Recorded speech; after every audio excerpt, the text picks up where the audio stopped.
त्या ठिकाणी झालेलं आहे। फक्त माझ्या परम मित्रांना, कारण एकदा एबीपी माझ्यावरती माझी मुलाखत झाली की माझे मित्र कोण, तर त्याच्यामध्ये मी सुरेश लाड साहेबांचं नाव दिलं आणि प्रभाकर उभारे ते आज हयात नाही। पण माझ्या परम मित्राला मी एवढंच सांगतोय की आज मी सगळीकडे बॅनर पाहिले, ज्यांनी तुमच्याबद्दलचे अतिशय वाईट शब्दामध्ये बोल दिले त्यांचा फोटो मोठा आणि त्याच्या बाजूला तुमचा फोटो छोटा, असं तरी तुम्हाला आयुष्यामध्ये करायला नाही। असे दिवस कोणावरती येऊ नयेत आणि माझ्या मित्रावरती तर येऊच नयेत, अशी पांडुरंगाच्या शरणी।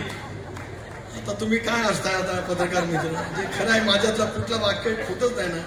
मी जे बोलतोय ते कर्जतमध्ये आल्यावर जे बोलतोय तेच बोलतोय।